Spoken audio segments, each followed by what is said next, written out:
Ma'am, what happened to you? I got maced.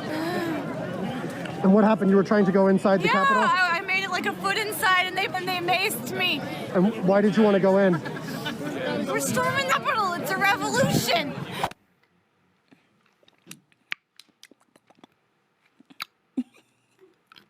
White people think that when they cry, or at least this white woman, she thought White women especially. that when she cried to have some effect. Here's what I gotta say. It just cleanses the palate so well. Oh. I need like a Hydrating. nice brioche. Yeah, it would be nice. It's bun, hydrating, isn't a it? nice A little quiche. little quiche, little cheese, something to go, little cheese. something, little snackables. Yeah. White tears.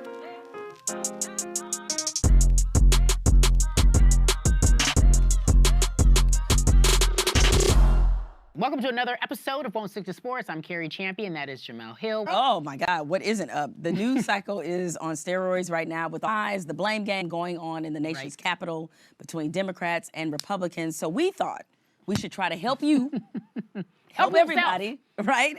Navigate all this nonsense. So we have a new segment to break all of this down, and it's called Truth and Consequences. That's what it's called. So it's real easy. So I say a truth, Jay will say a truthful consequences that are based on the law or maybe a little bit of street justice, no? I'm down with that. All right, so let me begin with the everyday people. Over the last week, the rioters are slowly being... Now, I don't know about you. I tried to give them the benefit of the doubt. I thought they would be folks I just would not know. I thought they would be people who were degenerates, if you will. However, the more and more we learn about them, it's interesting because they are not... Take a look at this guy with the antlers. Yeah, I think that's who people think is the person that would be storming the Capitol and thinking... A guy in the yeah. antlers. Like, these are people you're like, oh my God, this is crazy. I can't believe them. I would never come across them. Clutches pearls and purse if I see you walking down the street. But that's not the case. I will tell you, these people were a mixture of business owners. There was a CEO from Chicago. There were real estate agents. There were some off-duty police officers, active and retired members of military. Let me not forget the Olympic gold medal. This is what I have to say to you. We have to face the truth about political violence. It isn't basically born out of economic depression, dealing with the marginalized. That's what they want you to believe, but the truth is this. Political violence often comes from this white power structure, this ideology. They're fighting to hold on so tight to that structure that they want to let you know it belongs to them. And everyone, no matter who you are, from all walks of life, will join in. All right, let me get to the... It turns out they could be facing up to 10 years in prison. And here's the interesting thing about it, is the person they have to blame is their own cult leader, the president. Because back in June, Donald Trump signed an executive order to prosecute protesters who vandalized government property to the fullest extent of the law. Now, when Trump signed this, of course, he thought, oh, only the black people gonna pay for this, right? They're the ones that will be subjected to this kind of law and order. And those who tore down Confederate statues. And now look at here. Looks like his own law is going to send his supporters straight to jail. Law and order. Let me tell you something. They need to be in jail for the maximum. You mentioned Donald Trump. I gotta say, I thought this was an inside job, which leads us to our next truth. Yes, this is a very uncomfortable truth right here. Conspire to harm their own congressional colleagues. Now take a look at this clip of newly elected West Virginia delegate Derek Evans, who had the caucasity, I'm sorry, I mean the audacity, to live stream his participation in the insurrection. Trump! Woo! The door's cracked. Move! Move! We're in, baby. And he was not alone. Speaking of co-conspirators, what about from Pennsylvania? Organized transportation for these thugs to go to the Capitol. And then there is Florida Congressman Matt Gaetz, who opposed certifying, doubled down on his lies by trying to shift the blame. More than a dozen current and former GOP lawmakers participated in this insurrection in some form or fashion. So, Jay, listen, AOC delivered that truth serum that we are trying to do right now. She talked very eloquently about what happened on that day in the Capitol and whether or not she could actually trust her peers. Take a listen. I myself did not even feel safe going to that extraction point, because there were QAnon and white supremacist sympathizers and frankly white supremacist members of Congress in that extraction point who would create opportunities to allow me to be hurt. Let's go back to the West Virginia state legislator, Derek Evans, who live streamed himself. Yes, needs to be. He's resigned. But this is an important point. Some big corporate political donors like Airbnb, Marriott, Nike, Google, they have pledged to stop providing funding to the elected officials who refuse to certify the presidential election. In other words, Republicans. So you know, everybody's talking about unity now. We need to come together. Fuck that unity. You tried to overthrow the government. Gots to go. And quite honestly, they all need to be in jail. The fact that they were able to walk away that day is still astonishing to me. These are the truths and consequences. Now let's turn our attention to the traitor-in-chief. Yesterday, the House voted to impeach him again, making him the only president in our country's history to ever be impeached twice. And this leads us to our question of the week. With only 6 days left in his presidency, is the effort to impeach Trump too little and too late? So, Jemele, I believe we have the perfect person for this. You call her Auntie Maxine. 15-term Congresswoman Maxine Waters. She's been on that impeachment tip since 2016, and she endured so much heat for going after him. Heat is what she actually brought yesterday. I rise in support of impeaching again. It is reported that the President of the United States watched the invasion and seemingly enjoyed it. And he is capable of starting a civil war. He must be impeached. He must be stopped now. Congresswoman, thank you for joining us. Well, I'm delighted to be on the show. Congresswoman Waters, thank you so much for being here. And is it too late to call for impeachment of Donald Trump? Well, yes, it is late. However, let me tell you why it's important to do. It's important to do just as it was important for us after they invaded the Capitol to get back to work. Now, that was important in sending a message to the people that we're not going to back down, that we're not going to be intimidated, that we're going to keep going with the work. And that's what this impeachment really turns out to be, a message that you are dishonorable and you deserve to, be impeached. We're going to go after accountability no matter how late it is. So what's it going to take for all of these Republicans who have stood with him for so long to finally get off this very dangerous train wreck of a bandwagon?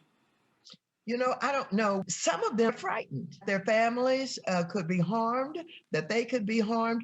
I don't accept that. Not that I don't care that people might get harmed. I don't accept it as an excuse, for an elected official. You're elected by the people to represent. And if you're too afraid to do that, go home. The other thing is this. Aside from the fear, racism is at the core of all of this.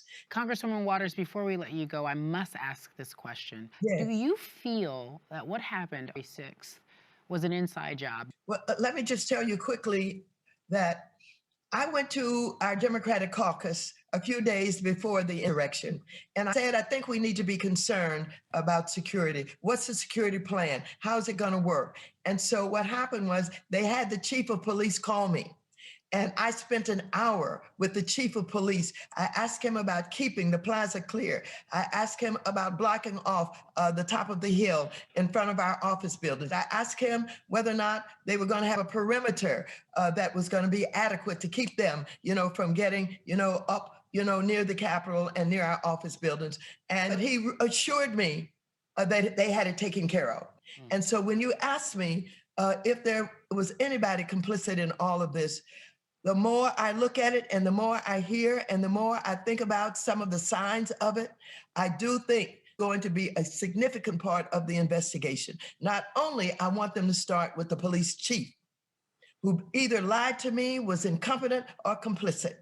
I want them to take the stories from members of Congress who saw people, as one said, doing reconnaissance in our buildings the day before.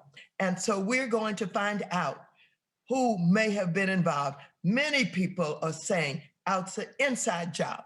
And I want to tell you, when I talked to my grandkids, one of whom had worked in Washington, D.C., he said, Grandma, I want to tell you, inside job. Inside job. So sometimes the youngins have a lot of foresight, you know? And so we're going to pay attention. We're going to investigate deeply. Congresswoman Maxine Waters, thank you for gracing us with your legendary presence. Thank you so much. It is such an honor to have you on Won't Stick to Sports with Cari and Jemele. Thank you so much for being here. Well, thank you for having me. I'm just having a great time talking to you. Yeah. Oh, we can kiki all day. We could.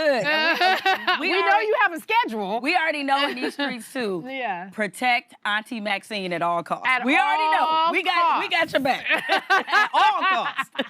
We'll be right back in just a WE legend, Stone Cold Steve Austin. Don't go away.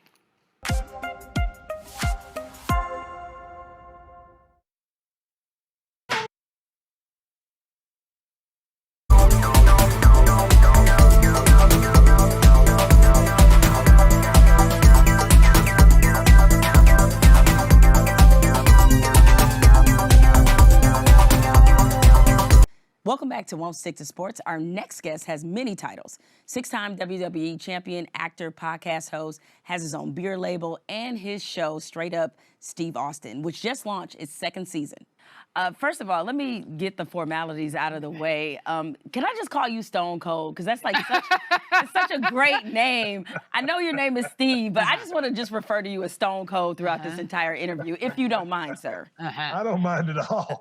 Most people ask me what I want them to call me, and I usually say Steve, but at your request, call me Stone Cold. Okay, this is immediately the most awesome interview. Yeah. I'm a big fan, which we'll get into a little later. Look, you're in the 2nd season of your USA show, Straight Up with Steve Austin. Just tell us, what is your favorite part about doing this show? My favorite part about doing the show, well, the whole thing is my favorite part, but literally the day before the show, the day before my guests get there, sometimes I'll have to train up on a piece of equipment or a different vehicle, learn how to drive it, and everything happens on the fly on the day. But that first day of prep, getting ready to set the table for us to have fun is the guest is the most fun, but that's a fun part of the process. I can tell right now, like most men are probably jealous.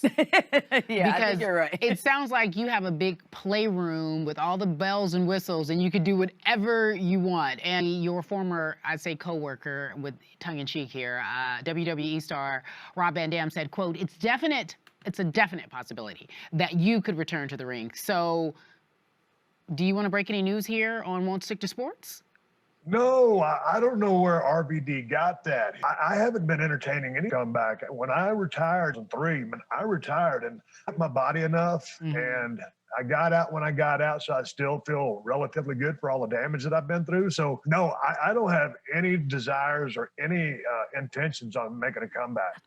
Look, other than our show, probably my favorite show on Vice is The Dark Side of the Ring, which is a docuseries about pro wrestling. You know this firsthand, Stone Cold, that there is a very murky transition into post-retirement life after professional wrestling. What was your transition like? It wasn't easy. It wasn't good. And I didn't know what I was going to do because I didn't really have an exit strategy. But I knew that after, WrestleMania 19 with The Rock, and man, we tore the place down, and we headlined 3 WrestleManias together. And Rock knew I was going to retire after that match, and that was a hard thing to do. And I didn't have all my life, I either want to be a rock star or a pro wrestler, and it ended up I can't sing, so I turned into a pro wrestler and had a pretty good run. But after that, I didn't have the rest of it figured out, so it was a very hard transition for me. I find that interesting. When you say it wasn't easy, was it the lack of attention? Was it the routine? Was it the discipline? Was it the adrenaline? What did you struggle with? Time on my hands. I'm used to being on the road all the time. I'm used to traveling all the time. Yes, the adrenaline, that spike of adrenaline that you get from a crowd cannot be replaced. If someone could replicate that and put it in a bottle, they could sell it and be a millionaire overnight. Well, we know nobody thrilled a crowd the way you do, especially when you performed a Stone Cold Stunner, one of the greatest moves in wrestling history. You performed a stunner on a lot of people, Stone Cold. Who are some of your favorite people that you performed a stunner on? You know, when I hit Vince McMahon with that first one, well, I'd been using a stunner, but when I hit him for the first time, someone that, you know, that was the first time anybody had really caused any damage to him. Ooh. And, you know, that stunner is a weapon of mass destruction. Okay. And it sent out a message, hey man, F you. You know, you're not going to control me. And that ignited the feud between Austin and McMahon, and it kind of transcended the wrestling business and became water cooler talk. But The Rock, the way The Rock would take that dang stunner and start just careening all over the ropes, and halftime he'd land on me, and I never knew when he was going to stop. You know what? I'm having a hard time with you continuing to call him Stone Cold. Can you just stick with Steve? No, he's got to be Stone Cold from here on out. All right. Oh, hell yeah. Listen, in addition to being an expert in wrestling, we know you're an expert when it comes to the world of jorts. Ooh, what is a jort? Stone Cold, what's a jort? I'm curious. What do you use? Y'all, they used to invent those terms called jorts. All they are is a pair of blue jeans, and they made cutoffs out of them, and then they hem up the bottom end, so they call them jorts. Okay, I'd like to do a fact check. Were jorts ever cool? I'm talking to my researcher. Jorts, were they cool? They say negative, Steve Austin. God, come on now. If I was wearing them, they had to be cool. I was in jorts and camo way before camo was even cool. We'll give you camo. We'll give you camo. You're right about that. I'm a fashion icon. And you're right about this. So this is our game. We want you to help us figure out who wore it better. This is the jorts edition of this. Or who jorted it better. Who jorted it better. Okay, so first up, MJ versus LeBron. Man, Michael Jordan, hands down. Hey, and I appreciate the style. LeBron's kind of got the baggier, longer look. Michael's kind of a little bit more conforming, so I'm going to go MJ. Yeah, MJ is not known for being a fashion icon. Yeah. And I have to say, in that one, he looked better. He actually looked better. Look cool. We got another one for you. Who wore it better, Baker Mayfield or Brett Favre? Ooh. I'm going to go against the grain. I know y'all are thinking Baker, but I'm going to go OG because I got to give it to Brett because he had them rolled up at the bottom. So it's probably a cornier look, but I'm thinking Brett. And plus, he had to pose with it. Yeah, that was what made it. The problem is that the reason why I disagree, and I'm going to say you're disqualified, is because you said a jort was hemmed at the bottom. Remember? Oh, you that's saw true. jeans. Yeah. But the way he had them rolled up, he was like a fashion statement on top of a fashion statement, which was never supposed to be a fashion statement. Okay, you know you're right. He put a twist on it, so you're going to give it to Favre. Okay, cool. He's going with the OGs for all of them. These newbies ain't going to win. All right, one last one. Another wrestler sported a lot of jorts during his time in the ring. So, Stone Cold. Oh, you look good. Versus, he wearing those. Look, you look good. Showing that thigh meat. That thigh meat look good. Look at you, you fine. Versus Johnson. That'll make me blush. You look good. I'm going to go because I never like to blow smoke up my own ass, so I'm going to go John Cena because he wore it so well, and I actually wore trunks when I wrestled. But John wrestled in the jorts. I'm going John Cena. I disagree. Yeah. Can we flashback? Yeah. I was like, I think you're underselling yourself. You're underselling yourself. Look at this thigh meat you got going on. And I am queen of thigh meat. Hey, who am I to argue with you? Okay, you look good. I'm telling you. Excuse me, Mrs. Stone Cold. I'm not flirting with your man, but he looked good in his jorts. Okay, go ahead then. Oh man, this was so much fun. We're gonna stop making Stone Cold blush here. I like This was a lot of fun. We cannot wait to continue to watch your show, Straight Up with Steve Austin, season 2. Everybody, make sure you check it out, and also make sure that you check out your appearance on Dark Side of the Ring. So thank you, Stone Cold, for joining us. We appreciate it. Good luck with everything as you pursue your entertainment career.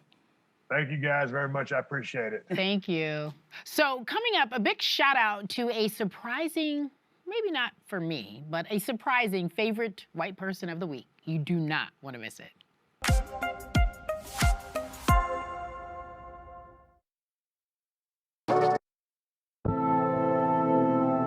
Welcome back to the show. As you know, we give the folks, you call them the white. The white people. She's bolder than me. We always talk trash about y'all. So in the spirit of kindness and balance, we do want to point out that we are not racist, no matter what the blogs say. And we also have person of the week. This is my favorite. Our favorite white person certainly echoes many of the sentiments we express on this show, and clearly those of people everywhere. So without further ado, we present a cream dream, Forrester. We gotta get up there and storm. We gotta take our country back. What is it that this country doesn't give you that you think you have to do some bullshit like this? When you see a fucking black person actually get shot, no gun in their hands, nothing. Oh, they should just comply. Fuck you. That's my dog. That's your brother? That's my your dog brother right from there. another mother. Come on, butter. Okay, so, but he makes such a good point. Like, he's a racist. Yes. It's just common sense. No one's a racist. No one has an ist here. We just want to make sure that you know that you cannot be this extreme without being called out. I love him. I do too. It's like he's just bringing to light a good point. White people, what are you fighting for? What are you mad at? What are you mad at? An election that was decided? How oppressed are you? Y'all ain't really trying to storm the Capitol like that. Like, come on, man. Like, that couldn't have been what you thought it was worth. You know what I'm saying? It's just like, what? I know for me, my favorite joke is every time I see somebody walk up on me, that's, you know, because I have white friends, believe it or not. And when they start acting crazy, I'd be like, I saw you at the Capitol. I just let them know. That's your new thing? That's my new thing. I was like, you had the zip ties. Yeah, you had the zip ties. You misbehaving, ain't you? Mm-hmm. Don't be at the Capitol. White people, y'all got to get it together. Don't misbehave. Talk to your folks. Talk to my man, Corey Forrester. The new leader. The new leader of the white people. We elected him. That's right. He has been our favorite white person of the week. I hope you've enjoyed our show and understand that we're just giving you this truth with a little bit of candy. A little bit of candy? A little bit. No, a little bit of white tears. See you next week. Delicioso. Need to mix this with a little spritzer. A little margarita pizza with the white tears. A nice little brie going with it. You know? Some sushi. Some sushi. A little roast beef. Little roast beef. A little mac and cheese. Mac and cheese. With the white tears.